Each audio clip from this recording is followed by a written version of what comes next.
8 o'clock.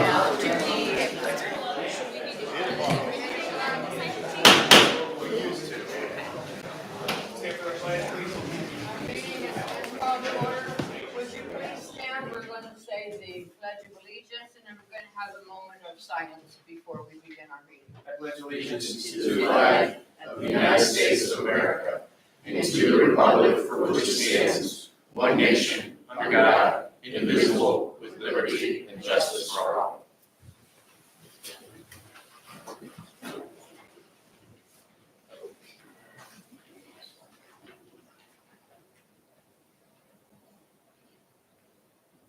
Okay, you may be seated.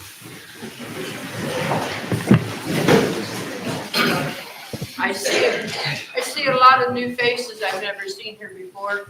So with that, in fact, I know that you don't know what our procedures are, so I will loosely go over this and tell you what I expect. Anyway, we operate under the Ohio Revised Code. When we conduct our meeting, it has to come up to those rules and regulations. And one of those is we try to use parliamentary procedure in presenting so that we have good order. And so what will happen is we go through our beginning agenda, and then we have the meeting guests. Today we have 2 meeting guests that are signed up. If you are a meeting guest and you sign up, you want to come and speak on an issue, you have a maximum of 15 minutes to do that. But today, we don't have any meeting guests that have pre-assigned themselves to be here. And then we review the minutes from the last meeting. And then we have purchase orders and warrants we have to agree. We go ahead and we sign those the checks to pay the bills and all, get that all out of the way. Then we have public comment, and this is where you all come in. In public comment, you have 3 minutes. We have a microphone for you. If you want to say anything to address the board, then you would come up to the microphone, you would give your name and your address for our records. That's required by the revised code. Now, anyway, in your 3 minute, Holly is the timer, and you have 3 minutes max. If it's less than that, that's fine too. So when we get into our section updates, that's where our department heads give their reports of what's going in around with their employees and their departments, and they keep us updated on that. When that starts with the police department, at that time, there will be no comments at all taken from the floor, because that portion of the meeting has just opened, the other part is closed. So during that time, there's no conversation going back and forth with all of you. We can't have that. So that's the basis of it. And so at this time, I've done my announcement explaining to you what happens. So at this time then, John? Yeah, I will do something. Also, I have to take everybody's name down. If you want to make a comment, but you don't want to give your address, you can't give a comment. Okay, so I have to have your address. Please go slow. I don't, even though you might think I know where you live, I can't write very fast, so please be very clear and loud. There are a lot of people in here, and it echoes. We try to keep it from not echoing. But please be courteous to the other people that are here. If they're speaking, please keep the chatter down between that. So I do have a public statement that I'm going to read. I know the majority of you are here for that reason. I'm going to read this. This is Brimfield Township's public response to Facebook questions, to everything going on in town that you're probably all here for. So I'm going to read this just so you can hear it. Okay. There has been much discussion of late surrounding the topics of zoning and small business in Brimfield Township, including concerns related to Joe's Barbecue. We are highly encouraged to see the way that our community has rallied around Joe's Barbecue and how passionate people have been about the success of small business in our township. We share that passion. We are always looking for opportunities to attract small businesses to Brimfield. In fact, we regularly provide tax abatements to small businesses and have received numerous awards for our economic development. Since 2018, we have retained hundreds of jobs and created nearly 1,100 new jobs thanks to our small business development. Like all other townships, local municipalities, we maintain and regularly update zoning laws for the safety and the well-being of our residents. These matters go through a long and detailed process before becoming law. As for Joe's Barbecue specifically, in October, the Township Board of Trustees Zoning Board of Appeals granted a 1-year variance to provide additional time for Joe's Barbecue to establish its planned brick and mortar location. If Joe's Barbecue is unable to establish its building in this time frame, additional permits and variances can be requested. In the 6 years that Joe's Barbecue has been open, we are not aware of any missed days of operation because of any actions taken by the Brimfield or by the Zoning Commission. In 2018, the type of use Joe's Barbecue engaged in was previously not permitted by the Township zoning resolution. Instead of preventing his business from existing in the current location, we sought out laws to allow it. The zoning resolution was amended as a benefit to allow the use and reasonably regulated. Many communities have such regulations in place, and the regulations are for the benefit of the entire community.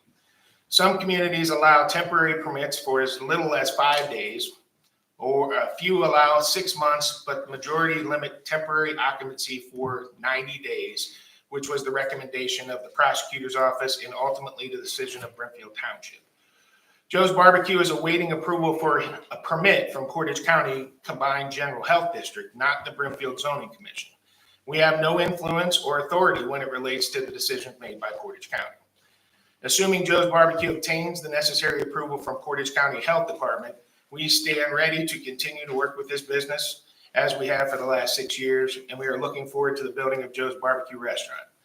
We will continue to support businesses large and small and seek to advance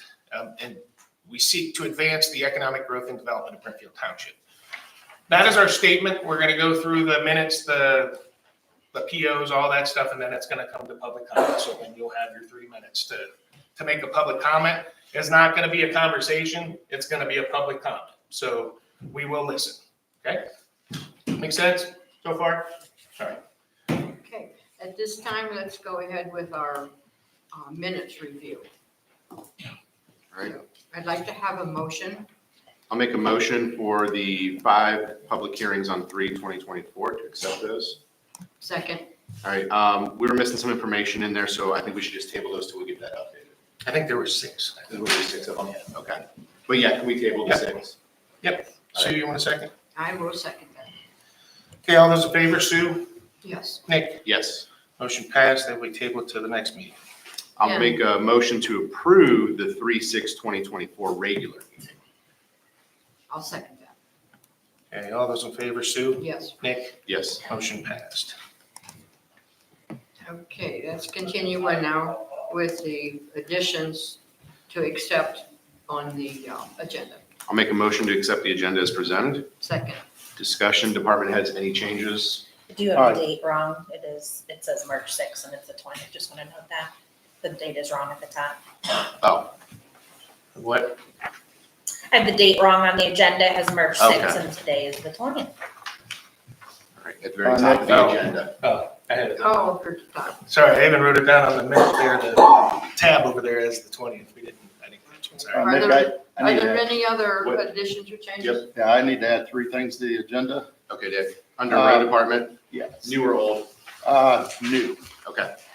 I need to add, Portage County engineers prepare a bid book. These are all gonna be things trustees need to vote on.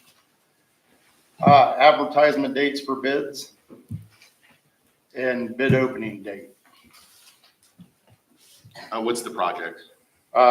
It will be our asphalt and chip and seal paving projects. I'm sorry, paving and chip and seal projects. Paving and chip and seal? Yep. So, John, the amendment there is going to be number 8, bid book, number 9, advertisements for bids, 10 for bid opening. Okay, are there any other to come before your going to open hearing? All those in favor, Sue, Yes. Nick, Yes. motion passed. Now, I move that we acknowledge and accept the purchase orders. I'll second that. I reviewed those last night. All those in favor, Sue, Yes. Nick, Yes. motion passed. And the warrants to review and sign, I've done all that. You make that motion. Yes, I make that motion. I'll second that. I reviewed. All those in favor, Sue, Yes. Nick, Yes. motion passed. Okay, now is the time for you to come forth to the microphone. And if you find that someone has already addressed what your issue was, we don't need to repeat it. So perhaps if there's 3 or 4 of you together, maybe we want one spokesman to represent all of you. So let's begin with anyone that would like to come forward.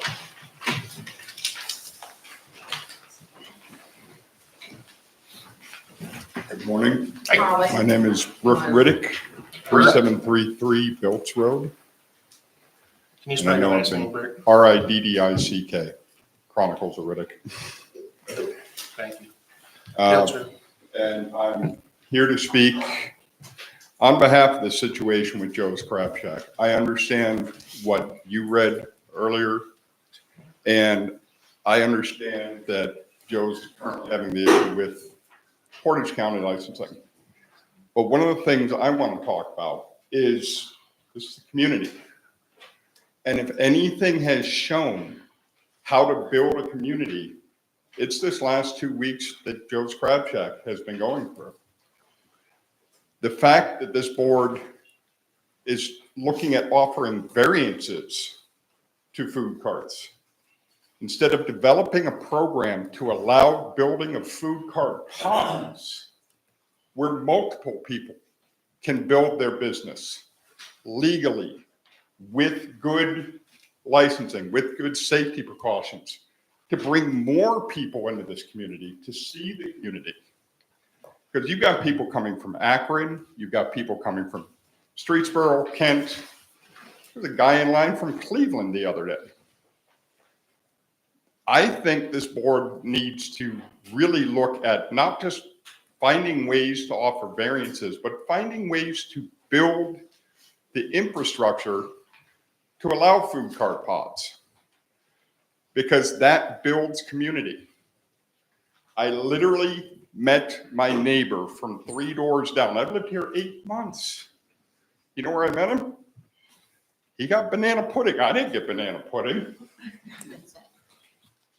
But I finally am meeting my neighbors, and I'm finally feeling a sense of community after 8 months of being pretty alone here, because I'm from the other side of the country. And the fact that this board doesn't think that building a way for more businesses to come in with food cart pods doesn't make sense to me. Because that's how you build community. Thank you very much. Thank you. Thanks, Rick. And Bert, thank you.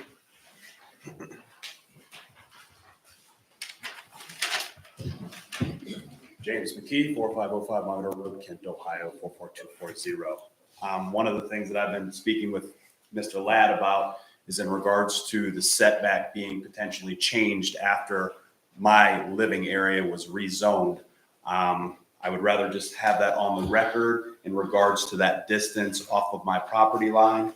Initially, during that negotiation, you told me that it was 100 feet and Office Research was 75.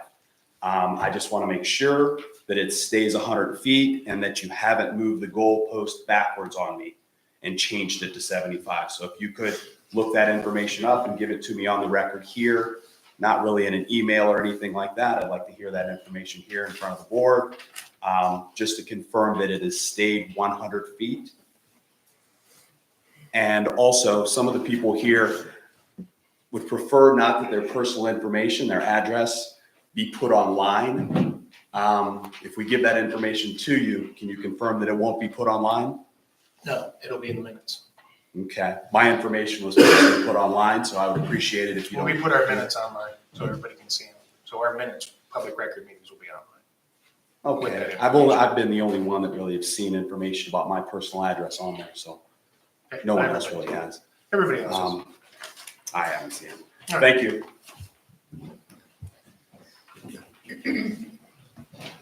Hi, I'm Amber Gruggan. It's Groghan.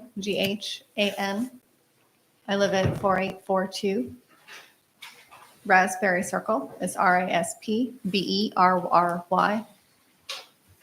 44266. Thank you. Sure. So I'm here also as a fan of Joe's Barbecue and also small businesses. And I like what was just said about transparency too and consistency. So I think what I've seen that's a little bit concerning is what feels like inconsistency in application of permits and variances.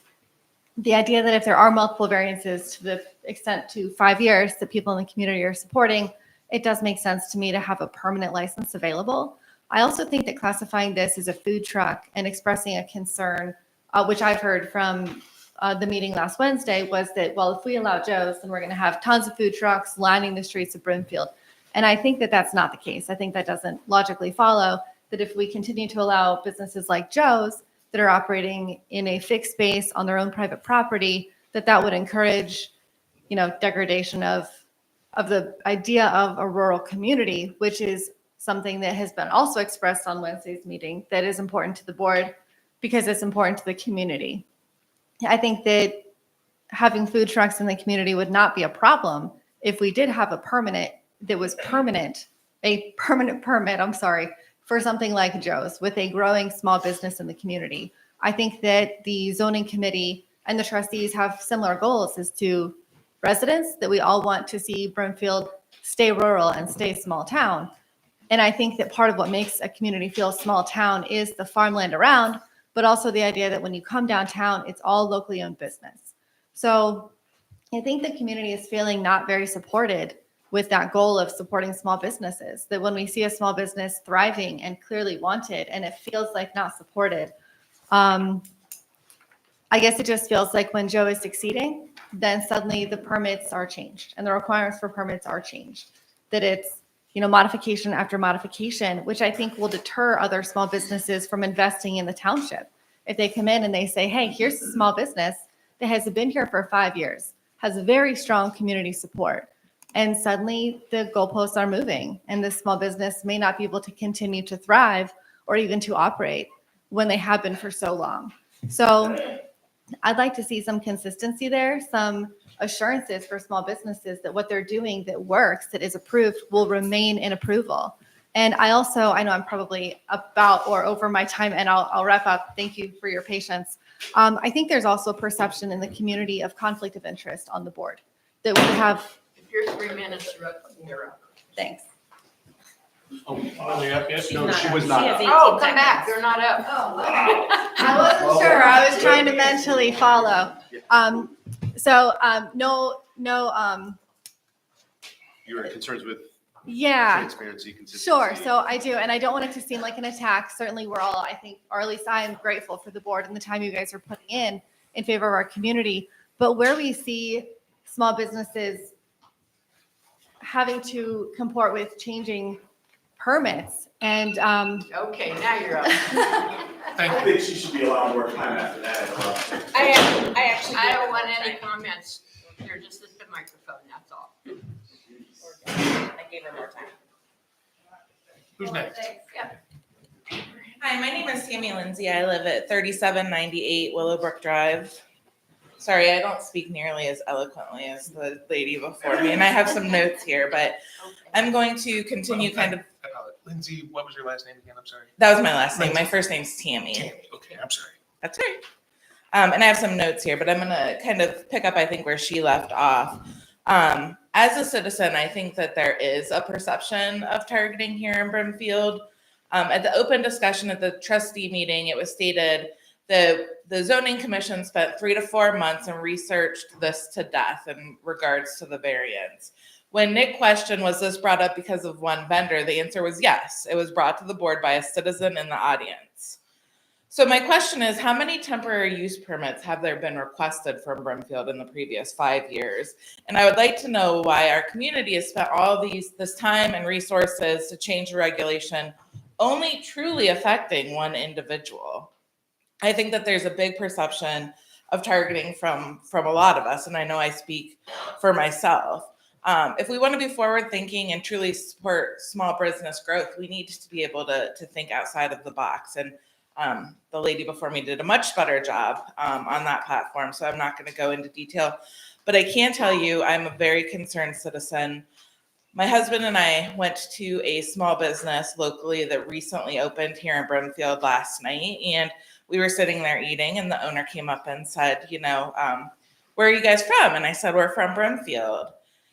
And he kind of straightened up and he was like, I've only gotten about 5% of my business from Brimfield. He said, when I went to the board, when I went to the meeting, they were very dismissive of me. They didn't even put me in the minutes, even though I presented my new business was opening. I would like their support. He said the only time that he had heard was when he was having his grand opening. He had a big sign hanging up that said, now open. And the township came in and said, you can either take this down in the next 24 hours or we'll take it down for you.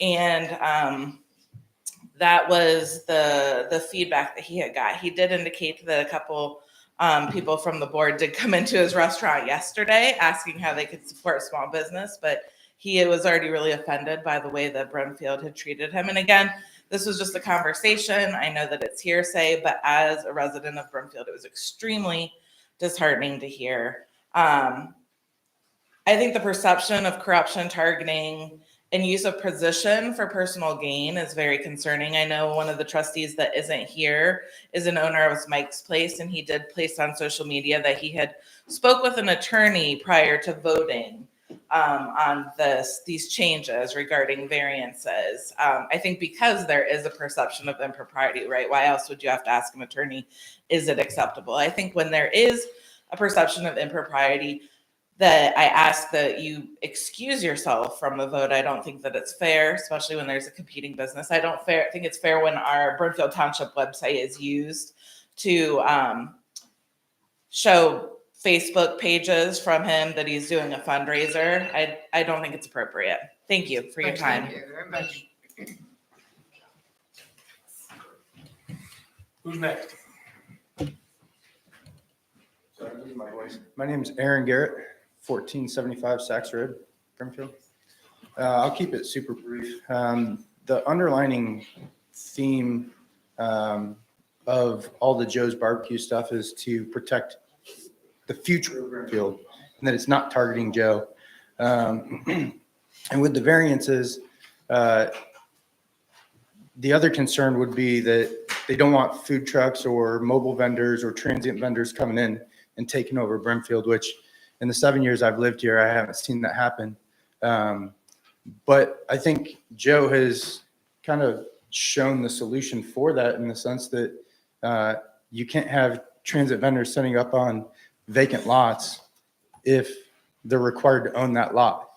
And so if he owns that lot and he's set up as a mobile vendor, that variance alone or that license or permit being an exclusion to where they have to own the lot seems like a very logical solution to me. And that would also prevent future vendors from coming in and setting up for long term. That's it. Okay, thank you. Thank you. Anybody else? I have something to say. Tom Johnson, 1658 Sandy Lake Road. Thanks, Tom. Yep. I'll be brief. We're a country of laws, rules and regulations and policies set forth by the state legislature, passed through administrative bodies, and passed down through cities, municipalities, and townships.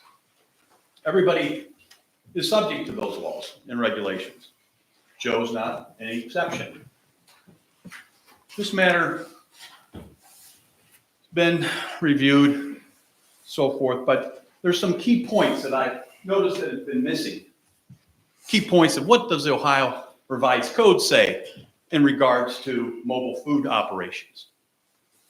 We seem to lost our way when it comes to that particular issue.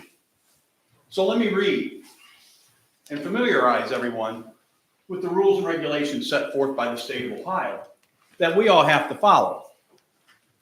And it's Administrative Code AOC 3717-1.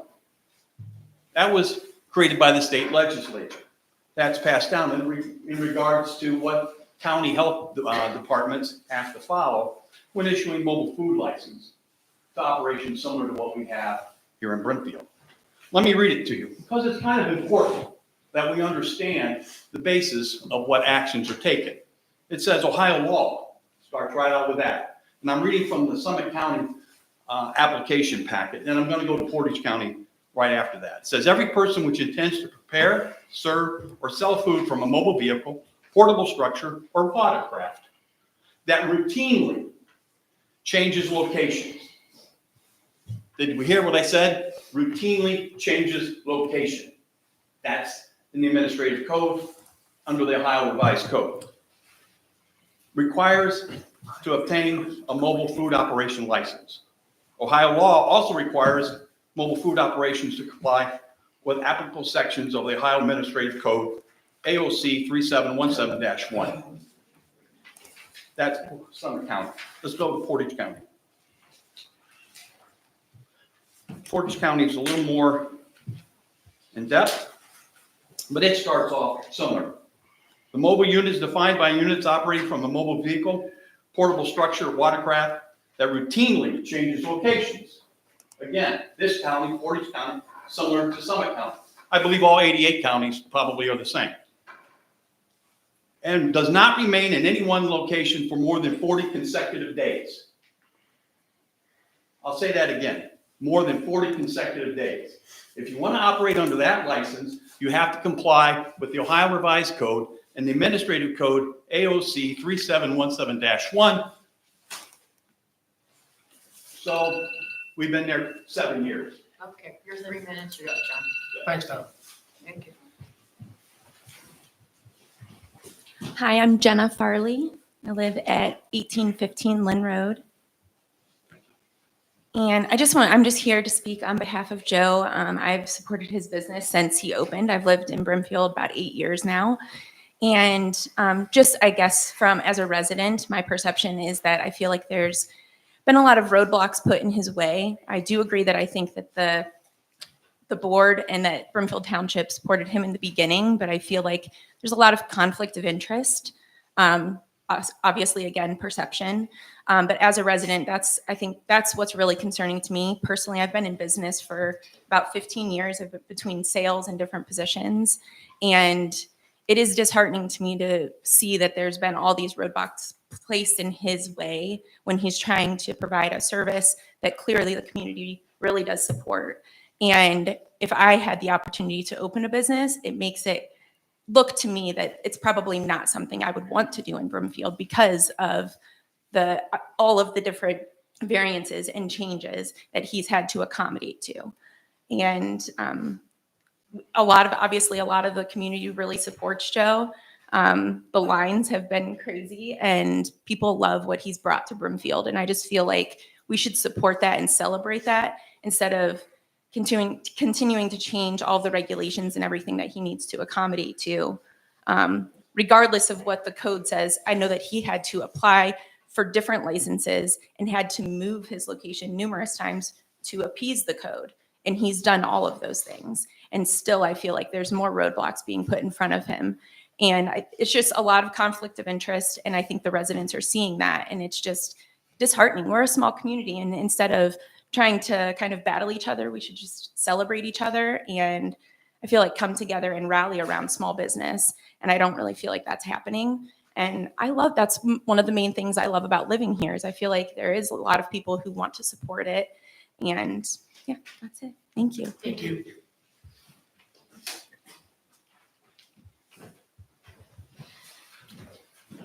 Joe, hold on 1 second, Joe. You want to come up? I just had a question. Do I have to be from Brimfield to? No.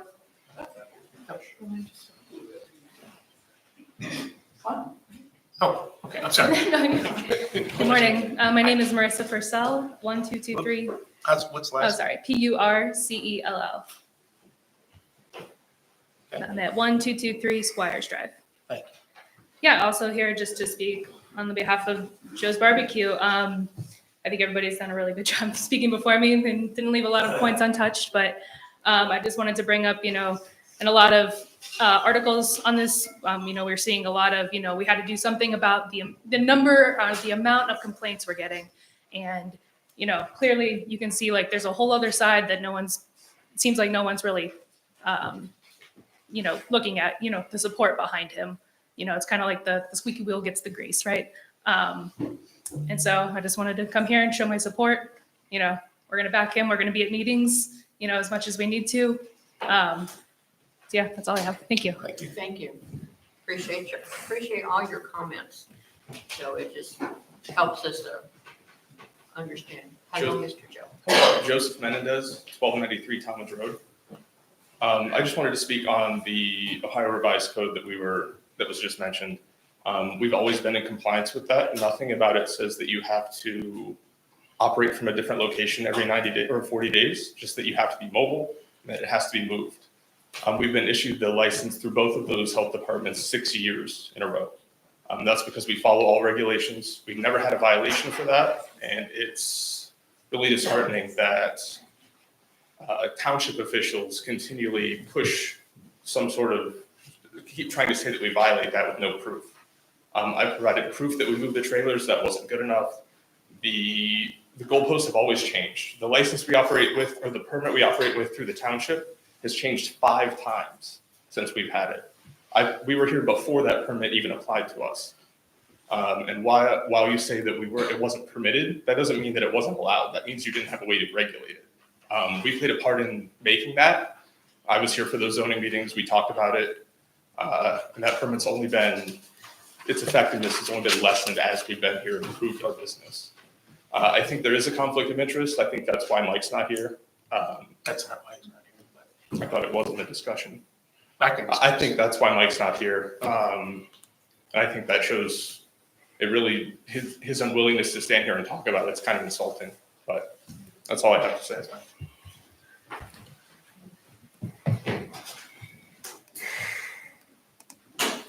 And are there any other comments to come before the board?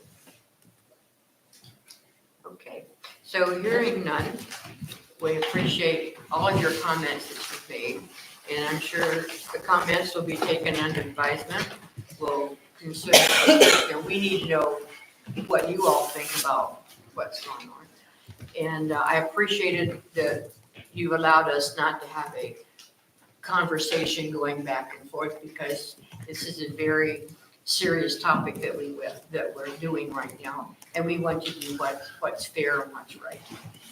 So at this point, hearing no other people coming forward to say anything. I think it's fair that just to let the public know that as we go into the business section, there is a communication from the public, but we do have for the good of the order. So if there are comments, again, they can be made at the end of the meeting, because we do have that. So the public, as we go through the business section, talk about what's on there. If there's additional things that want to be said, there's for the good of the order, so you have that opportunity again. Okay, so at this point, we're going to go to our section update. Safety concerns first. Do what? safety. Oh, we have to adjourn this section? No, we didn't go through. Do we have any safety concerns? Oh. That's part of the Do we have agenda. any So from safety- department I'm sorry, heads. do we have any safety concerns? No. No safety concerns? Yes, ma'am. I don't know, sorry. And your name again, please? Tammy Lindsay, 3798 Willowbrook Drive. I don't know, I guess this would be a safety concern. My concern is where you turn into Speedway off of 43. That's a school zone. And if you turn into Speedway, you get there before the school zone. And the way that you have to exit down around McDonald's and come out right in front of Brimfield Elementary, Right.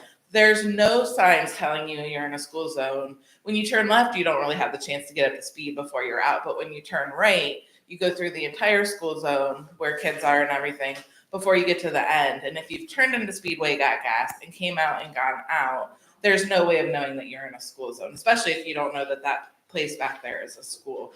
So I think I would like to ask that there be a sign placed saying that it's a school zone when you're pulling out at that light at McDonald's turning right, that as a driver, you're aware that there's a school zone there. Oh, that's very, very good. Thank you. Thanks. Dave, do you want to make note of that, please? Okay, at this point, we're going to go into our regular meeting and our department heads will be giving their reports.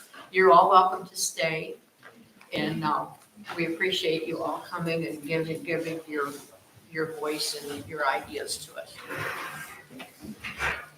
Chief Mosley? Yeah, just a couple items for the board this morning. We had our first Asher exercise meeting last Friday. I'm sorry, did you need it? Yeah, that's Sure. this way. Yeah, sure.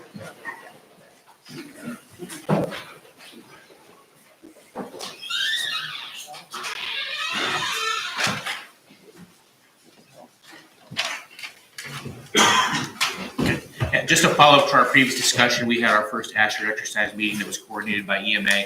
That was last Friday, March 15th, over at the fire department. We've got a series of meetings that are going to be taking place through the remainder of the year, and it looks like we're going to be targeting our exercise for probably sometime around November. Yeah, it's just going to be our ballpark timeframe, but that's just a follow-up to our previous discussion that we got the ball rolling on that, and we'll keep the board updated as we progress on that. The only other item I have one item for board approval this morning is we need to replace the key scan access system at the police department. The system that's been in place since the building was built is kind of turned into what I would call a bubblegum and Band-Aid operation now. Brian Gardner, our previous IT, I think he went in there and has tried to bandage that thing up and make it work, but it's just not been a functional system for us. And that vendor is no longer around for us to utilize. So we reached out to Silco Fire and Security. That's the same company that's doing the key fob access to the fire department. So for uniformity's sake, it would make sense that we utilize them to update our system. So what I'm asking for from the board this morning is approval to replace that system through Silco and to approve a purchase order in the amount of $10,460 to do that. I'd like to make a motion. Since you are the liaison to the police department, would you make that motion? Yeah, so I'd like to make a motion to approve the purchase order of $10,460 to Soco Fire and Security for the replacement of our key access system at the police department. And I will second that. I talked with Captain Atkins about it too, and now we're playing the magic number. It's like 3 restarts of the system Yeah. to make it work. It's So I just, think it's time to replace it. Yeah, it's really beyond its useful life. All those in Do you favor? recall what year the police department was built? It was 2012? 2012 is when I started, they were building it. Okay. Right around, yeah. Long time. Okay. All those in favor, Sue? Yes. Nick? Yes. Motion passed. Those are the only items I had for you guys this morning. And are there any other things that come from the police department? Not this morning. Okay, at this time we'll move on to Chief Mosley for the fire department. Chief Malala, you're up. All right, updates for the board, still a list of items to be completed by the contractor for the FD side of the fire station. We're having some door issues, we're having some leak issues, and we're just having general concerns that have not been addressed still. So, been working with Rycon on that and the architect and the township, but those are still pending. Hopefully someday I can come to you and say the list is completely done. But we still have a pending items still going on. New business updates, all 3 of the new firefighters passed their EMT basic course and now are EMT basics for the township and will operate in that capacity. The goal in total is for them to become paramedics. It's not a goal, it's a requirement. So they do have to become that. That'll take approximately another year to complete. Craig, did they give us a deadline on the punch list? No, Are we able to kind of request one of those? Because I mean, we've been in there since the middle of we February now. we ask in meetings weekly. I think we really, our only teeth is the completion of the contract, because we didn't bid it as 2 separate contracts, it's one complete So contract. they're gonna play that card that they can wait till the admin building's done to complete all that stuff. In theory. I hope We gotta not, keep but- asking, yeah, I mean, we just gotta keep the pressure on them is all we can do. Do we have any kind of a deadline for the completion of the project? What be? We are in discussions about it right now, Okay, but no. thank you. That's been one of the, Sue, one of the hard things to beat down with them is a completion date, a schedule, all those kinds of things. So it's kind of a floating number that's out there. Okay, good. I just wanted to find out. Okay. Okay, moving on. We have been in discussion with 2 ambulance vendors. So as we grow as Brimfield Township, we need to add an additional ambulance to our fleet.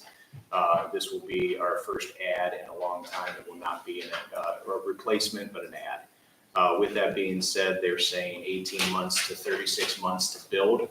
So I need to start the process now. I honestly can't believe it would take that long, but I guess it does. So the process has started now. There's one vendor that I built our last ones, which we're very happy with, and we'll bring that forward as the discussion progresses. What's the age on the old ambulances?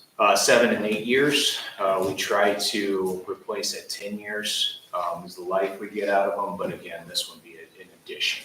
So we would be able to have 3 ambulances. When we have 3, can we get them to a 15-year life, do we think? Where we could rotate them every 5 years, buying a new one? Is that kind of the goal? No. Okay. Probably not, because we're growing in call volume, so as we add, yeah, we'll So be able to every stretch a 3.5 little bit, years. but it's more of a safety of, a lot of times your components of your front ends and stuff like that just start wearing out. Okay. So it's not the mileage to the engine, it's the wear and tear. Okay. So could we squeeze another year or 2? Maybe. Just because I'm looking as we rotate them, right? Because you don't take the same squad every time. No, we actually rotate them every month at this point, and then we would rotate a new one into the fleet to be first out for a while, and then try to catch that up. But as anything, it becomes a maintenance issue at some point, and as we all can probably see in here, I can't have an ambulance breakdown. Like, they have to be maintained on a high level. Right. So when it matters, it matters. And then we're close on fire engines, about 22. Yeah, so I do have a whole list. One of my fire engines is 24 years old. We try to replace that at 25. That's a 3-year build coming up, and then, so it never ends, right? But, Right. But just future planning. Well, it's a 3-year build. And again, I would say at this point, we couldn't add the ambulance and the fire trucks that we needed a long time ago because we didn't have the facilities. Right. Now the facilities are coming down. Now I can add those additions. Okay. And like I said, with the growth, we're growing at 250 to 300 calls a year at this point. So it's a significant jump. Craig, can you go into discussion on your budget with the fire truck and the ambulance and the chase vehicle? The discussion we had the other day, just to kind of give an update. Yeah, so just to update that, we have our own budget.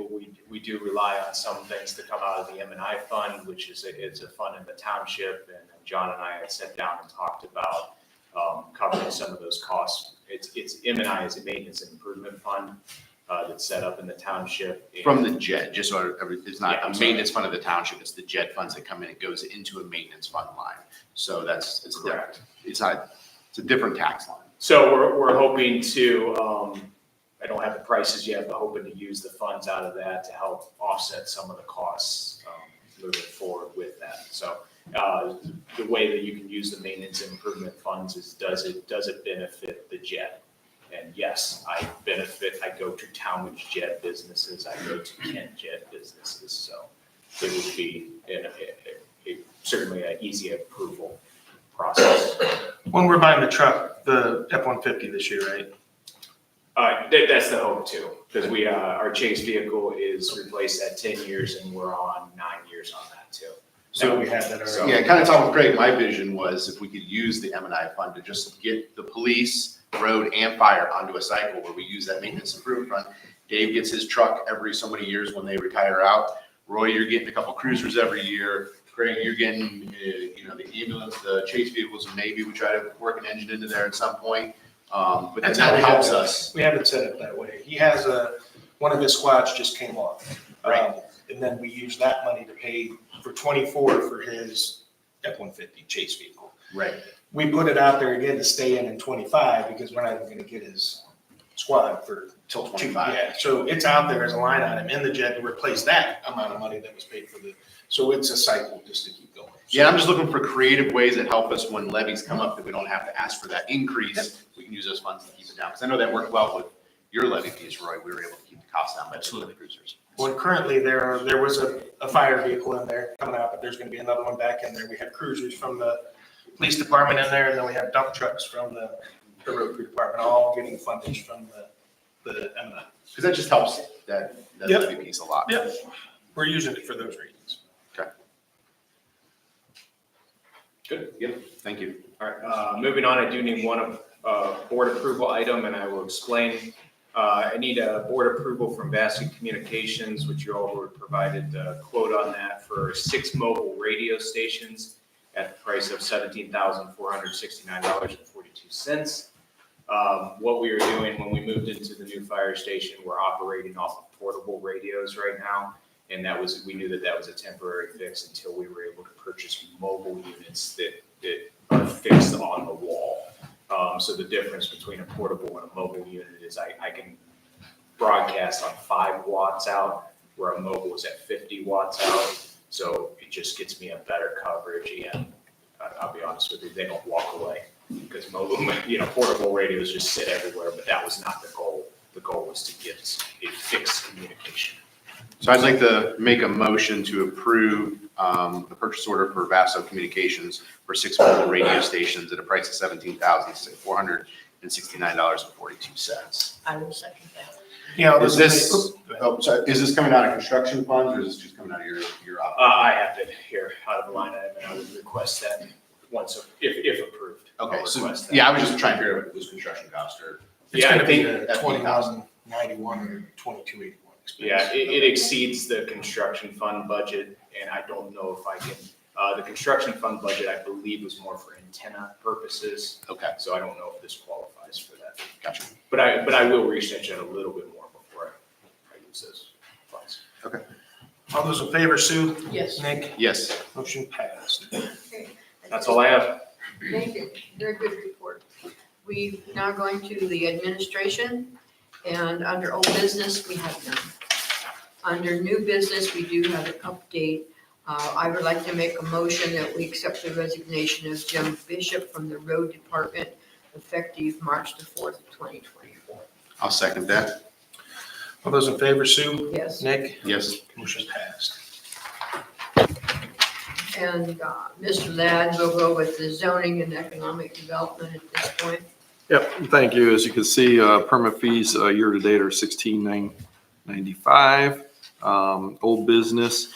So we have discussed this next motion.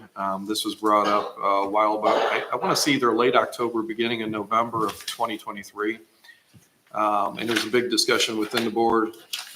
Mike Kostensky had actually gone on vacation and seen a food vendor street in some locations, and it worked out well. And that discussion went to you guys, and then Nick made a motion. I think you guys all agreed it's a good idea.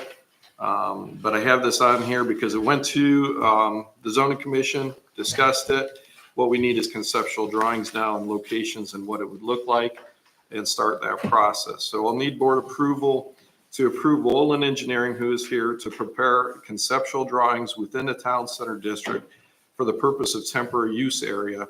See attached trustee motion and zoning commission minutes. So I did attach the motion as well as some of the minutes from the zoning commission. And Olin Engineering is a small business in Brimfield. It's actually building. There's some questions on it today that I will answer, but he's here with any questions as well. Okay, I would like to read the motion, 2023, motion 354. Nick I move to request that the zoning commission board to review temporary vendor to have their own code section as a conditional use for future use, and then I second it and that it pass. So at this time, I would like to make a motion that we go ahead and have this work done. Second for discussion. For discussion, yes. So I got a couple questions on this. First is, what's the cost estimate on doing something like this? Not to exceed. Yeah, I would do a not to exceed probably $3,500. The conceptual plans, to come back and show you the options. We want to look at accessibility, we want to look at fire access, utilities in the area, so how it may fit in with other township properties and amenities. So we'll look at those different options. I think the second piece is, we don't really own a piece of property to do this, so is we looking at making this, we're doing the conceptual drawing to then potentially go out and try to buy a piece of land? I don't know if I don't know, to answer that just quickly, I don't know if we have to purchase. I think we do have land where Brimfest used to set up. That could be an option. Okay, so you're talking about using the park right behind the library? We're just looking at all options. This is conceptual to look at all possibilities of where it could be without purchase. Because I just get concerned that, we spend all this money on the study and then we don't even have a piece of land that we're looking at doing. Or do we have a piece of land?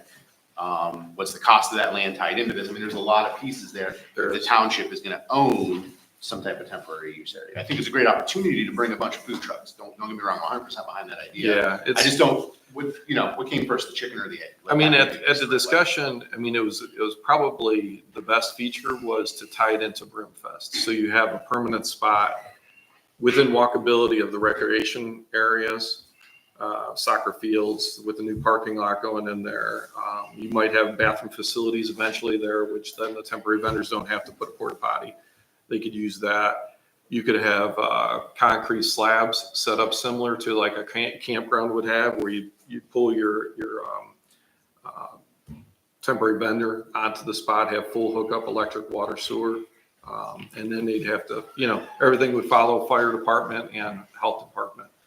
And then the permitting can actually be done right through the parks, and then proceeds could actually go back to the parks to help with Brimfest. So if we could get something, and I envision, and Cassie and I, we talked about briefly, she'd be part of this conversation as well at the zoning commission. But if you tie into the Kelso House and you have concerts at the Kelso House, things like that, then people could walk and get food. It doesn't have to be just for Brimfest. It could be all year round. So if we were to do this, would there be an exemption in the code then that says you don't need the 90-day temporary use permit because they're on our property then, or how does that work? That is something that would start off with zoning commission making a determination, then it goes to regional planning, then the prosecutor's office, then ultimately back to you. So this would have to kind of rechange that entire code section. It would be conversations with all the boards. Yeah. I have a question on the zoning right now that's there. So in the town center district, the current zoning, would that allow that? Or does that have to be changed through the zoning board, or how is that? Currently, temporary vendors are allowed in the town center. Okay. And usually we don't have broad uses without the code. And this was brought up from regional planning. And you can certainly have that. But let's say for adult uses, for example, we have it specific to heavy industrial. We have certain light industrial districts that aren't allowed in commercial districts, things of that nature. It can be narrowed down to maybe one or two different districts. Right now, it's not all inclusive. Temporary vendors are not in residential districts. So, yeah, it could be, but I'm not going to say that it would. That would be something that the boards would have to research and get information from both prosecutor's office as well as regional.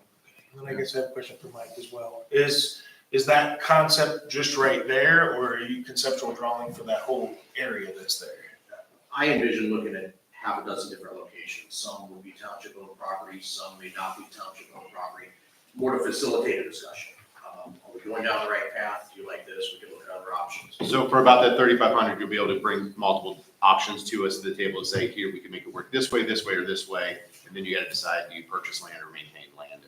Correct. You could look at that plan and say, hey, we would rather have it all for parking lot. It would be better accessed off the street versus, it would be a starting point for discussions with your board. I mean, I was supportive of this idea. I think it's a great idea. I think it's just another piece to add to our community or bring business to town. I think having a food truck area would be really cool. So I just wanted to make sure we're doing it in the right order, but it sounds like we're a little ways off too from. Yeah, those questions are a lot of research to see what, because this is new to us. I, briefly talked to a couple of people about it, and they said, okay, we can pull data. I believe Beechwood has one. I believe there's some in the area that has it, and we'd have to see how do they regulate it, and then put everything. Hartville had something going for a little while. They did. Mm-hmm. We'd have to pull everything. Well, in my opinion, I think we have to start somewhere. And with this being passed, which I'm hoping that it will be, that this would be our start of closing up that hole that we have in our zoning. Discussion good? All those in favor, Sue? Yes. Nick? Yes. Motion passed. Okay. Thanks, Mike. Okay, so moving on, work continues on Dunkin' Donuts. That's going to be at 152 Talmadge behind Panera Bread. I continue to work with the engineer and trying to get that going. We also have an update on the regional plan from Regional Planning Commission. This is part of the comprehensive land use plan, but I did want to isolate this out and have you guys take a look at it because it was updated. We are at 28.5% agriculture for land use, and our commercial, that includes Maple Crest down there, and all our commercial businesses, we're at 3.41%. So we're not overbuilding. Industrial, we're at 3.8%. So once again, almost 29% agriculture, 3.41 for commercial, 3.8% for industrial. Is that actual land, buildings being used, or is that how the land is zoned? That's how the land is being used. Okay. That's what I was trying to see the difference between the zoning code. Correct. And the use. That's actual land use. Okay. Thank you. And then Jack's Pizza has opened up in the Cascades. Please stop in and grab some. I know it's very good. There was a misconception about signs, and somebody told me to remove signs. That's not coming from zoning. It's not coming from anybody in the township that I'm aware of. It's not coming from us. So I don't know where that. It could be their maintenance guy right at Cascades. I mean, they own the building, so I don't know what their restrictions are, but that's not coming from us. There was a question from the audience, and I asked him to call or give me an email. He said no, he wanted to put it in public comments, so I'm going to give him the answer. The answer for the light industrial setbacks is section 313 of the Brimfield zoning resolution. All the setbacks are in there, and you could find that at brimfieldohio.gov. And that concludes my report. Mike, I have one question just because I'm. Sure. So I drove by what location is the Dunkin' Donut going in? Because is it the first lot or the second? It's 152 Talmadge, so there's a house there now. So if you go right behind There's an Panera empty Bread, lot right next to it that had stakes up. there's an empty lot as well next to it and a house next to the other side. So are those all up for consideration for something else maybe? Correct. The first house is the Dunkin' Donuts. They're all slated for integrated commercial. So yeah, some type of business is coming No, up. but just so I understand, the first house. past It's Premier Bank, 152. So if you're going past, take a look at the addresses. I guess to make it, it's on the left-hand side, just behind Panera Bread. 152. Mike, I had a question, and this is kind of in response to all the stuff that's been going on with the zoning permits. And it's just an idea that I had as I've been talking with the citizens. Is there a way that a 90-day permit could be changed to a 6-month permit that says, hey, you're a temporary vendor, right? It becomes a 6-month permit. Then at the end of the 6 months, you can reapply, but at that point it goes before BZA or before the zoning commissioner, before somebody to say, what is the growth plan to continue this permitting process so they can naturally grow like we saw with the Brimfield Bread Oven and the Joe's Barbecue? Is there a way that we can do that? Is that something that we can explore, changing that so we don't have that 90-day cutoff, you're out? Because I also have concerns with the 90-day.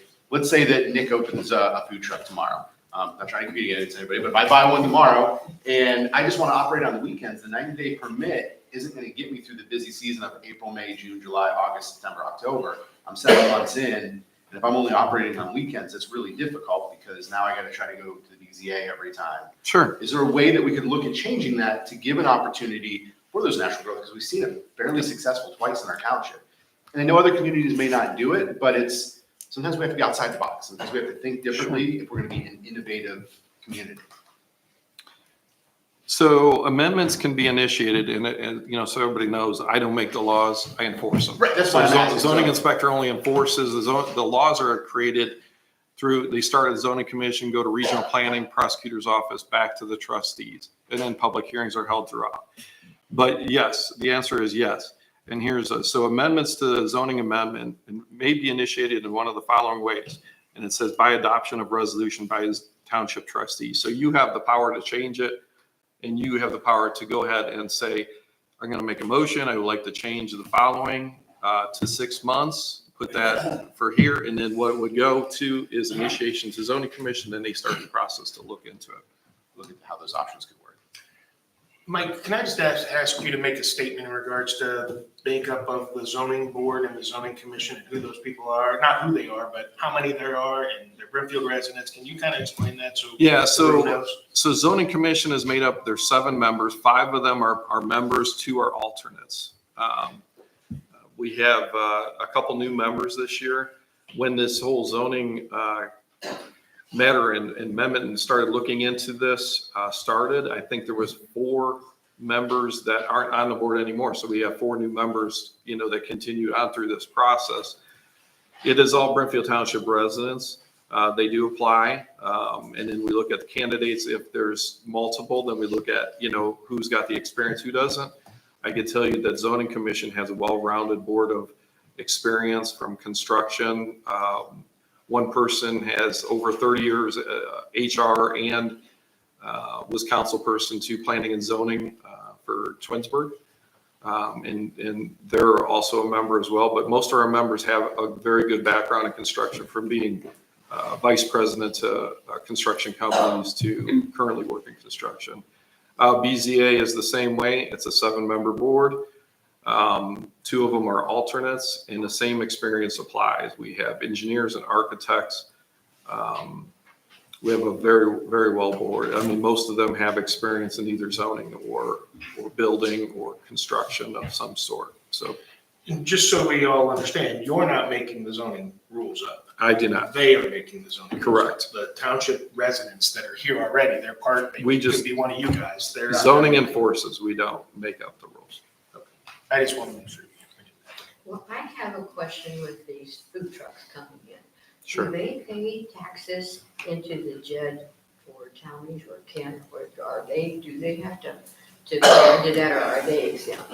I don't want to, so I can't really answer that because the taxing authority would have to answer that. So that question would have to go to either Talmadge or Kent, Okay. because we're not the taxing authority. Right. I know that from sitting into meetings, and Craig and Nick have been there with me, we've talked about construction and people coming in to work on construction, and then the boost to the JED taxes while these temporary construction activities occur. And I know they're paying in temporarily like that, just because of the conversations I've heard there. But then again, I'm not so sure how that works with temporary vendors or temporary food vendors. Even construction's odd because there's a number of days that they have to work in the JED before the JED kicks in. So then the taxing authority has to monitor that. Remember, because we talked about that. The electrician comes in, he comes in for 2 weeks and bounces out of the job and never comes back. He's not going to pay into the JED because he didn't have enough working time in the JED. Is that the city of Talmadge that would determine that because of where Joe's located? Right there on the temporary, not Joe's particularly, the temporary location that we're looking at right now? Give me 1 second. He's located in the Kent JED. That side? That side is Kent, the other side of the street. Okay. But The other side of the street is Talmadge, he's in the Kent JED.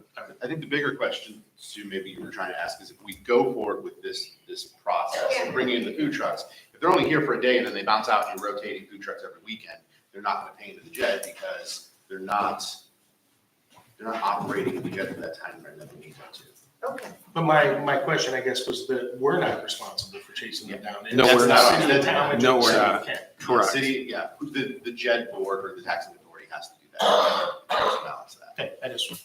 So Mike, if I wanted to get this off to the zoning board, the zoning commission to start looking at changing that, we would need a motion from the board to do that. So I would say, as per section 205.02, initiation of zoning amendments, it would be 205.02B by adoption of a resolution by township trustees. So you can make that motion pursuant to that code section. And I think it's a good opportunity for us just to have them relook at that zoning code. So I'd like to make a motion to amend the agenda to include in the zoning piece, discussion about the 90-day temporary use permits being sent back to the zoning commission for review. I'll second. Those in favor, Nick or Sue? Yes. Nick? Yes. Motion passes. It's on the agenda. It will be zoning number. It should be, B shouldn't have been on there anyways, because that's the same thing as, It'll be number 4. yeah, it should be a number 4. There was just a double print on there for some reason. All right, based on that, so my motion is, and I'll wait for John to catch up, just get it right it off.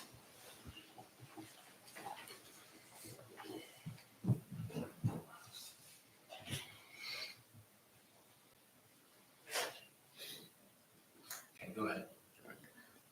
I'd like to make a motion to ask the zoning commission to review the temporary vendor use permits, to expand them to a 6-month initial permit with renewable 6 months permits moving forward, with review by either the zoning commission or the BZA for the additional permits. So for discussion, and you can come talk at the meeting if you want to kind Please, of please. explain the idea. But the idea is essentially if we can give these businesses their initial 6-month permit, that's going to get them through the busy season. That deals with the bigger issue of if you're you run a food truck in the fall, spring, and summer, that gets them through that main piece. But if they're going to try to organically grow, like we've seen with Brimfield right up and with Joe's Barbecue of other places, then at 6 months they can reapply. And we can say, all right, what is your plan now? You're trying to grow. Okay, that allows us to do two things. A, to make sure that we're seeing that growth. We still have some control there. B, it allows us to work with them. Maybe there's some tax incentives. Maybe there's other pieces that we can help them go from that mobile food unit to build up to that brick and mortar store that we'd like to see in our downtown community. Sure. Now, keep in mind, we have, and Joe has not had this conversation with me, and we can certainly have this conversation. He approaches to a brick and mortar. I'll put it on record here. We're willing, and he's in an enterprise zone. We are willing to give him a 10-year, 60% abatement.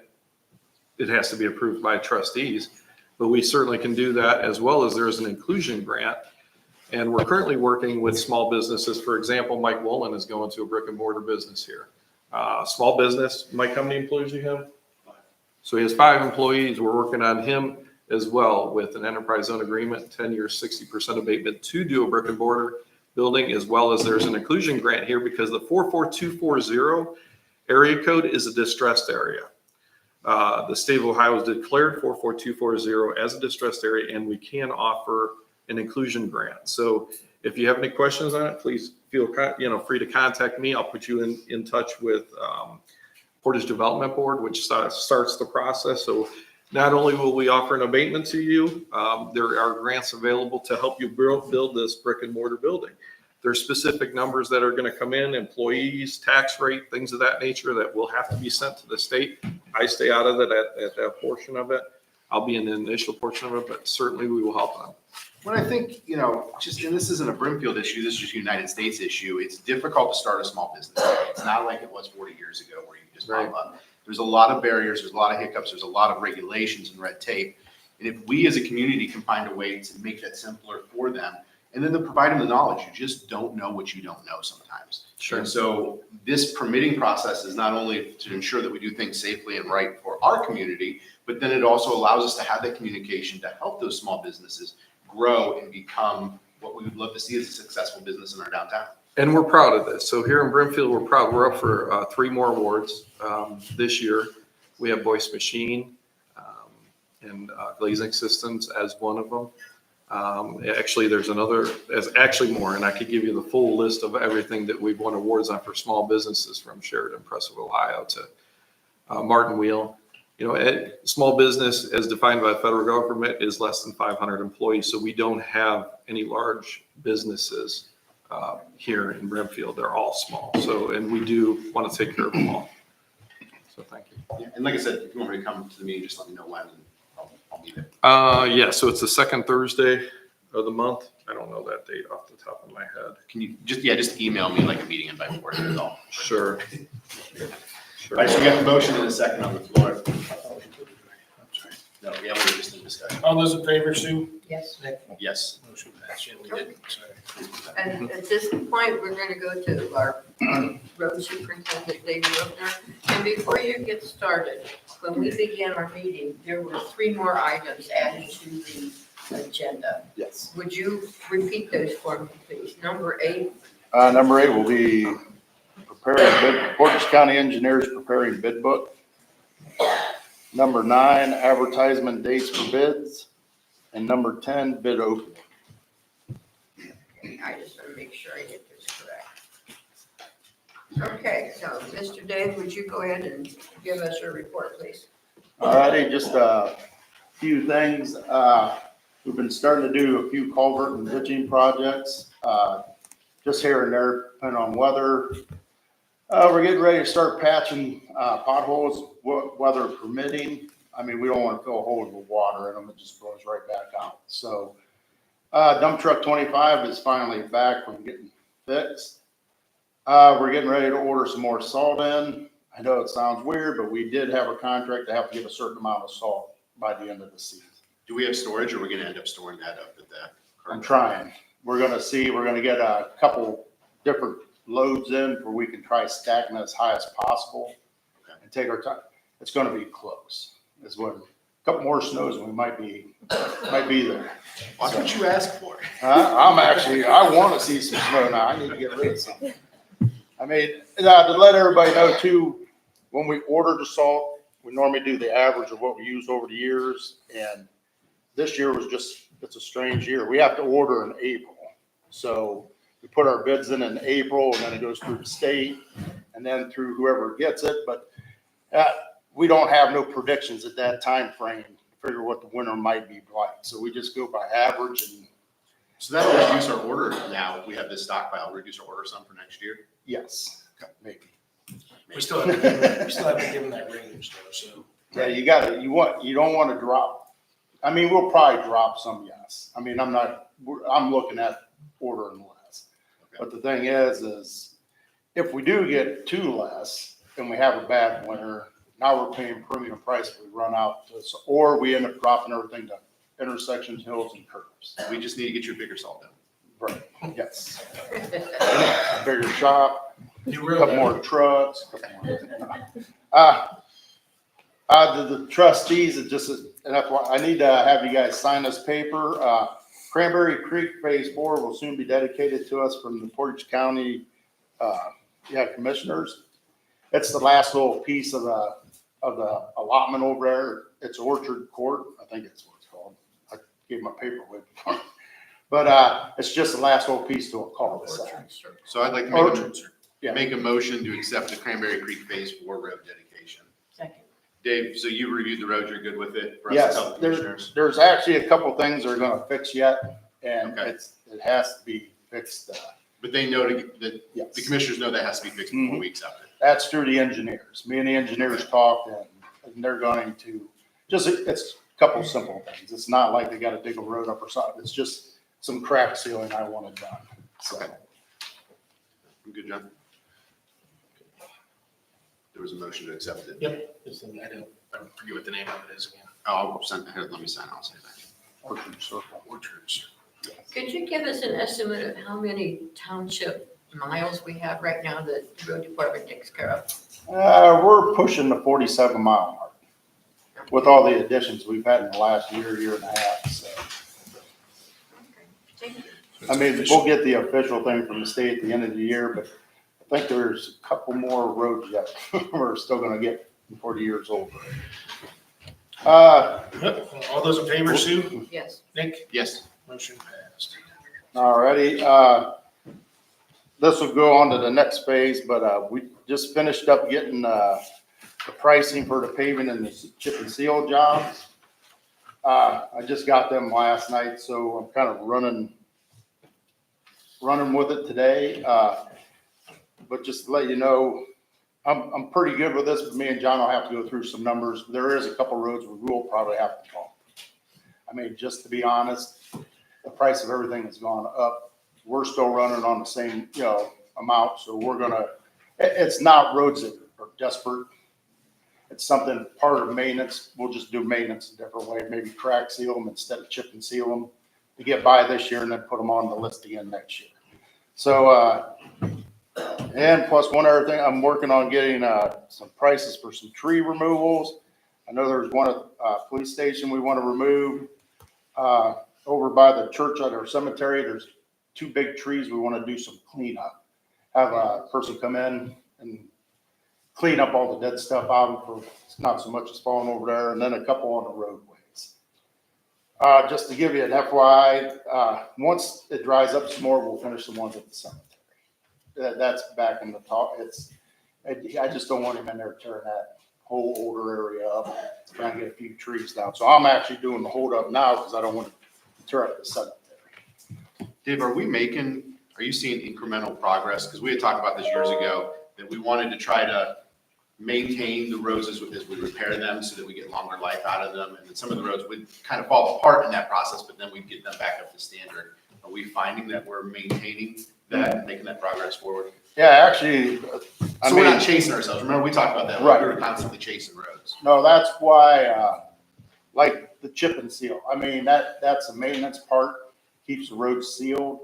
I mean, I try to push it a little earlier. Like I said, some of these can be pushed for another year because I kind of jump a little bit. I'd rather, once I start seeing something, chip it and be sealed back up. But again, these are ones that me and the engineers talked about, and they still got another year or two, but I'd rather catch them before I get to that phase of holes blowing out and this, and then trying to refix them. So no, we're actually doing pretty good because this year I've only used 7 ton of chip and seal, coal mix, where previous years, remember when I first started, I was using about 50 ton a year after winter.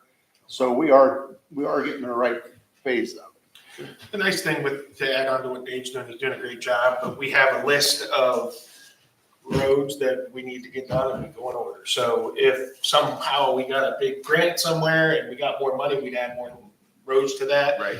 If unfortunately one of our roads that we don't expect right now, we had a problem with Willowbrook in the past where the road just blew up. Those kinds of things, if they happen, some of the roads on his list might have to be pulled back just because we only have X amount of dollars to spend on. And are we still doing the tree trimming program? Because I know we talked about that. Opening it up more allows the roads to last longer too. How do you say this? We doing some, not as much extent as I would like. Okay. Because the price of everything is up so much that for me to go in and do a project like that, well, then let's say I might have to bump this road off the project just for a tree, So, I mean, we're cleaning them up pretty much in the areas that are causing an issue to the roadway the best we can. I mean, we've been doing a chunk here, Wasn't chunk Sherman there. and Lynn Road were two worst, and we did Yeah, those Lynn- a couple of years ago. Yeah.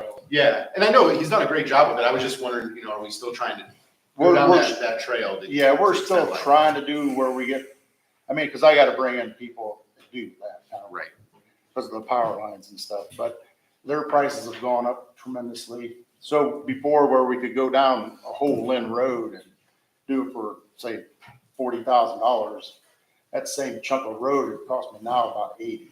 So the prices have all jumped around. We do have it in the budget for some tree clearing again this year, so that'll probably be pushed more towards Sunnybrook Road, because that's like a jungle like Lynn Road used to be. So,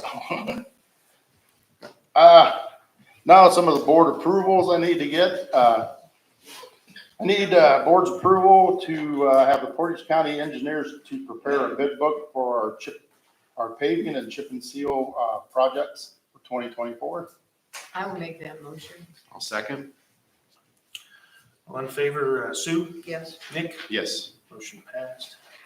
Okay, I need the board's approval for advertisement dates for bids March 29th and April 5th of 2024.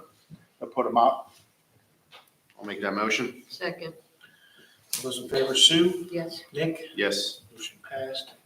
Okay, then I need the board's approval for bid opening April 17th at 7:45 a.m. at the community center before the trustee meeting of that day. So moved. I'll second. All those in favor, Sue? Yes. Nick? Yes. Oh, and I'm sorry, I slipped and forgot this part on it, but, and the bids will be delivered to the fiscal office until 7:30 that morning. You okay with that, Sue? Yeah, Jamie? I'm all right Nick, with you all right that. And with then, that? that'll be, so, Just, it's how we've been doing it all here Right. since. because we have to have that deadline. Right. Yes, So that's April the 17th. yes. Like I said, we are going, I just got these numbers last night and I tried crunching this morning. I've had two early days, last few days, so I'll get back and forth with John a little bit and we'll see exactly where we're at, but I think I got it narrowed down to what we're possibly gonna be able to do with what I have budgeted back. So, and right now I don't want to name roads because just in case. Yeah, we can see what the below is. Right. That's fine. The paving projects will probably move forward. They're probably not an issue. It's gonna be a couple of the chip and seal. I'll probably, the price of the polymer we use went up pretty good. So, All right, then that concludes your yep, report. that concludes my report. Okay, Cassie, our Parks and Recreation guru, would you give us your report, please? Thank you. Good morning. Some updates. We had the mulch delivered to the playground. That's certified playground safe mulch. So now our playground has had all the necessary repairs to get it ready for spring. So that's really nice. It looks really good. Past programs, on the 14th, we had another one of our scrapbooking programs from 1 to 3 p.m. at the library. And then on Friday, the 15th, we had our second annual Woodcock Walk at Cranberry Creek Park. American woodcocks do their mating displays at this time of year and at Cranberry Creek Park, which is really cool. In the last 2 years, we've been able to witness that, which is awesome, and which is really, really cool because they're a threatened species in Ohio. So I'm really happy that our park is able to provide habitat for them and we're able to see it. So What was the turnout like for both of those events? we had 15 people for the Woodcock Walk, and I think we had 3 people for the scrapbooking. And then new business updates. The road department and parks department installed temporary fencing at McGuire Park, right on the border of our property on the Talmadge Hill side, to stop ATV traffic. As soon as that warm weather comes, the ATVs start to come into the parks. Once we did our inspections, we noticed the new tire tracks coming in. So just a reminder to everybody that that park is not open to the public and none of our parks are open to ATVs. So we're also looking at putting up some additional signage around our property to stop that from happening. So thank you to the road crew for that. And then next item, the 6th grade cross-country program is currently run by Kent Parks and Rec. And both Kent Parks and Rec and the coaches from the program have approached me about taking over the program. Kent Parks and Rec, I believe, is kind of stepping away from that program. And the cross-country coaches would like it. It consists mostly of Brimfield kids, so they'd like it to be run by Brimfield Parks and Rec, which makes sense to me. So I've consulted with Chad Murdoch, our attorney, and Otarma, our insurance rep, and they both are fine with me taking over the program, but we are working to come up with some agreements with the school.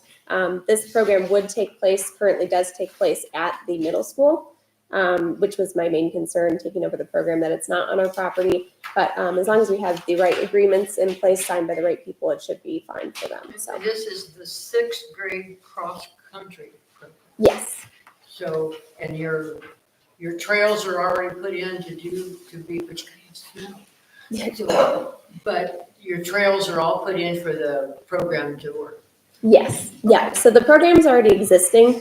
And so this program is, it's not an official cross-country, it's not field schools. It's kind of because they don't start their official cross-country till 7th grade. This is more of like an introduction to cross-country to get kids interested in the program.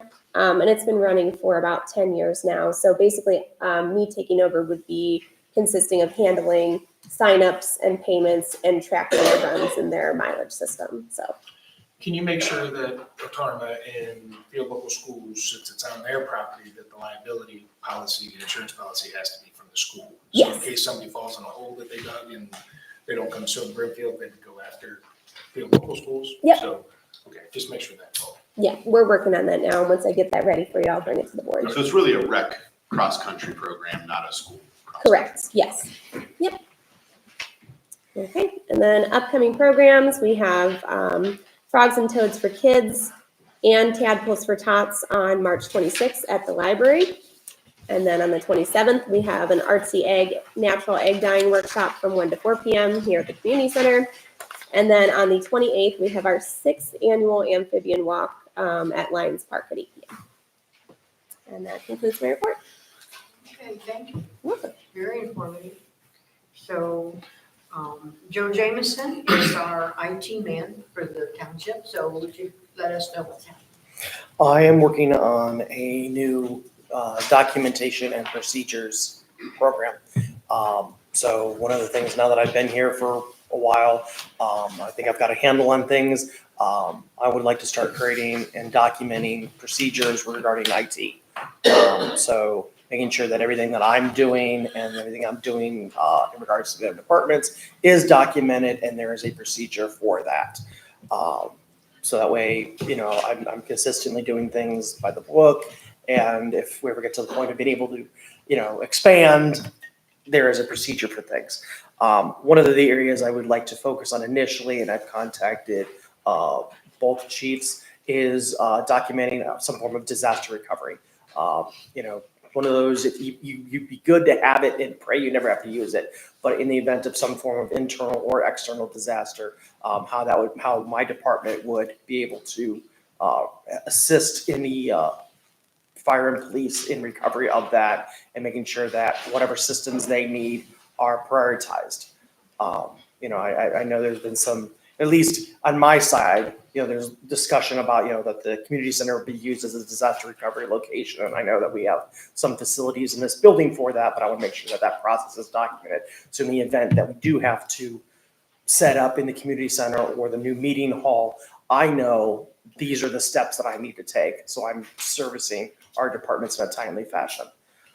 And making sure that, since IT is becoming more important in the world, that, whatever I can do to assist in a disaster, that I'm doing that. So I will, I'm familiar with creating disaster recoveries from a commercial environment, but this obviously is a completely different environment. So I will take my prior experience and hopefully apply that to this. And continue that within my internal stuff, those things like, how I'm handling phones and cell phones and internet access, and making sure all of our policies are documented, and obviously looping Holly in when it deals with, internal policies. So I have that. And the next thing I have is, I was creating this before I realized that the PD pretty much is having the same thing. I'm looking for board approval, once again, for Silco to create a PO in the amount of $9,917. And this is for the door access for Phase B, or the admin side of the building.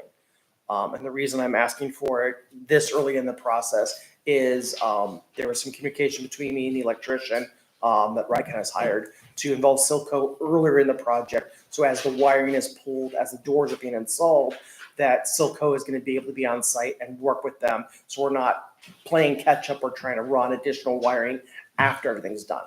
So we're trying to get Silco involved a little earlier in the project on this side. And that was at a request from the electrician from Ryken. I would like to make that motion that we go with the Silco company for door access for Phase B in the amount of $90,917. This is for discussion. I'll second that motion for the discussion. So, and this is because when we did the contract for the construction project, we specifically wanted door access to be owner purchase. Yes. Because when we had the PD project, they chose the door access company. We had no control over that. It's been, from what I understand, just a disaster from day one. So knowing that going into this, we wanted to be able to control it, which means we had to purchase the stuff ourselves. Right. Because then we can choose the supplier, we can choose the equipment. If it went out to bid, we had less control over it. Right. Perfect. And just so everybody knows, Joe, those are going to be key fobs for access back It and forth is between going to buildings. be, And they're also going to track who's in and out. So if something comes up missing, they'll know that John just key fobbed in there 5 minutes ago. So that'll all be tracked. there is a logging capabilities in there, and it ties into the existing system in the fire department. So that way for staff that move between the buildings, they don't have to carry 2 key fobs. Will, is it an RFID type system that, could we go to ID cards in the future if we wanted to, if we didn't want to be on key fobs? Or is it key fob only? It is key fob, or it is Bluetooth capable, so you can actually use your cell phone. Okay. So if we do want to move, there's an additional cost if we activate the cell phone piece. But we could go to cell phones. In addition, one of the things that Craig asked for in the fire department that I've now pulled into the admin because it works nicely is our two, I'm gonna call them the two main doors, will also have PIN access. So each employee will have the opportunity to provide a 4 to 6 digit number. And if they forget their fob or they just find it more convenient, they could put a PIN in. Well, because I'm just thinking like PD or FD, in the middle of the night, they come back in and sometimes you forget your key fob or whatever, right? It's on another Right. set of keys, then you're stuck outside. Right, and that's where Especially the with PIN the comes phones. from, yeah, and yeah, the chief brought that up, and that was wonderful, and I took that and brought it over to the admin side for the same reason. And that PIN again will be employee specific. Yes, it So it's is, not yeah, gonna be just again, a general. it's tied to the employees, so they, So then we can deactivate. Well, but we would know who was back and forth at all times. I would, So you get the motion second on the Yep, motion. we got a All those in motion, we got favor, a second. Sue? Yes. Nick? Yes. Motion passed. thank you, and that's all I have. Thank you, Joe. That was very informative on that door, because I thought you've got the foresight as you do it now and get it all approved, so when they start on Right, that part. and there was nothing wrong with, I mean, I'm not saying that we did anything wrong on the fire department side, it was just, being that the electrician didn't know what system we were gonna pick, he wired it very generically, and there may have been the opportunity for some improvements. I'm not sure what that was. The electrician came to me and said, hey, I would like to have, if you're gonna do Silco on the admin side, I would like to work with them. So I don't know what collaboration may come out of that, but I did say, yes, of course, there's no reason not to. I just have to buy the system a little bit faster. Yeah. Moving on, under the cemetery, we have, Two deeds. no old business, but we do have two deeds where people have come in and purchased slots. Those are all signed and we're all set. And fiscal office, We have nothing at this point. none at this point. Okay, we're at the point of our meeting where this is called the good of the order. So if any of you have any comments you would like to make, come up to the microphone and we'll give you. Here again with Mr. Ladd, I kind of asked you before in regards to what that setback is on my property, which just recently changed from office research to light industrial. It almost seems like you're playing a shell game with me. I'm asking you a direct question, whether the setback is 100 feet, what it was when it was rezoned, and you told me it's 100 feet back, or have you changed that to 75? So I can tell you that no setback changes have occurred in the LI district as long as I've been here. Okay, if you could give me that number, 100 feet or 75, it was 100. Are you feet. talking about front? So there's I'm some. talking about from I the gave side you- of my yard to the building being built next to me. That would be the north side of me. Well, there's buffers. So I Right. have to go into the code and look at the landscape buffers. That would take some time. So if you want to provide me a contact where I could get you the code sections that relate to every section you're talking about, because there's no one answer to this. Because the setbacks are one thing. You're a residential use. Okay, so there are But light landscape, industrially zoned. there are landscape buffers for going from light industrial and having a residential structure next door. Right, and that initially from the side to the There's- north of me was 100 feet. You're talking about when we do a review, they're looking at, there's not one setback. So it depends if there's a house next door, there's a different buffer. Right, and you Some told of me them- directly that it would be some of 100 them- feet off of that, Some the of building. them, no, I didn't. I know you keep Yes. saying that, but no, I didn't. Yes. If anything is stated out of the code, we say it right out of the code. I don't aimlessly say, oh, it's 100 feet. There is, mind you, there's 44 PRDs within the Brimfield Township. They all have different zoning districts, all have different setbacks. The list is right here. These are all separate zoning districts. So can you tell me what it is at that point right now? If you let me finish. Plus, we had 14 zoning districts on the map. So for me to just spout out a number to you, that wouldn't happen. Because I asked you at the prior meeting, so I And was I hoping can, that I you can would certainly have gotten me give you the information. answer. Just provide me where I contact you. Want me to provide you a written letter? If you could That's just bring fine. it here the next time and have that information, that'd be great, because I know So during the let meeting, me get we your- talked let me about get your- from let me that get side your- of my property. Let me get your I started specific. talking this time. I mean, I'm asking what your question is. yeah, well, my question is, what is from the property line, the setback for the next building to be built? Initially, when we changed from So office from the- research to light industrial, that distance was 100 feet. And I'm wondering whether that distance has changed to 75 feet. Okay, I can tell you, I can answer you right now, nothing has changed. So So none it's of the still code 100 feet? none of the code setbacks have changed whatsoever. So we don't have any changes in the setback. But I will get you from the right-of-way property line of the right-of-way from the street. From the side of my property. From the side of, north okay, that. so thank you. Yes. So from the That side of your setback to property. build. 3 minutes. Okay, side setback then. I'm just clarifying for him because he's 3 asking me minutes, the Jeff. question. Thanks, though. Name's Bill Anderson, 2473 Acorn Avenue. I'd just like to put it out there so everybody knows. Friday of last week, I went to Brimfield Elementary. They had a food drive. And thanks to Ralph Johnson for letting us use his box truck, we collected about 6,000 pounds of canned goods, filled the truck, and took it over to the church and unloaded it. I don't know if anybody's going to talk about that. There's food covered people here, but that was really neat for the community. Also, board talked about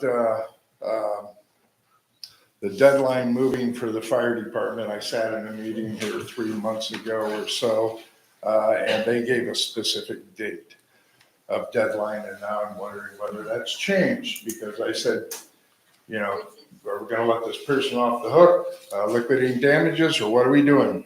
Third thing is Joe's Barbecue, said he was going to break ground in the spring. I wanna know whether, and other people wanna know, when you're gonna break ground and build your building.